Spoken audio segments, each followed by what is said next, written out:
10th Maths Chapter 6 Example 6.4 பார்க்குறோம். Secant theta minus cos theta is equal to tan theta sin theta.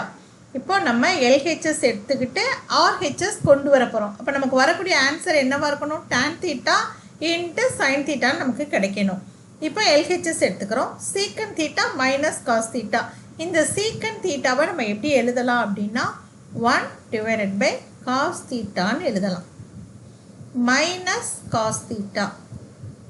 Okay, இப்போ இந்த ரெண்டு டேர்முக்கு LCM எடுக்க போகிறோம். இப்போ கீழே ஒரு 1 போட்டுக்கிறோம். இப்போ எல்சிஎம் எப்படி எடுக்கிறது? கீழே இருக்க ரெண்டையும் மல்டிப்ளை பண்ணுங்கள். அப்போ cos theta. இப்போ 1ஆல் 1 மல்டிப்ளை பண்ணிங்கன்னா 1 தான். ஓகே, அதுக்கப்புறமேல cos theta into cos theta, நடுவில் என்ன சிம்பிள் இருக்குது? மைனஸ் இருக்குது. cos theta into cos theta cos square theta. அவ்வளோதான், நம்ம எல்சிஎம் எடுத்தாச்சு. 1 minus cos square theta. இதை நம்ம எப்படி எழுதலாம்? sin square theta ன்னு எழுதலாம். Okay, divided by cos theta.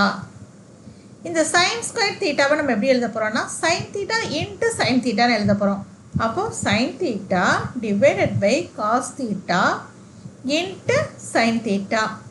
இப்போ பாருங்கள், sin theta into sin theta sin square theta மேலே இருக்கிறது வருதா? இப்போ நம்ம sin theta divided by cos theta ஓட வேல்யூ என்னது?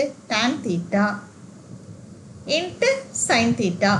இப்போ அவங்க நம்மளை கண்டுபிடிக்க சொன்ன RHS நம்ம கண்டுபிடிச்சாச்சு. அவ்வளோதான் இந்த சம்.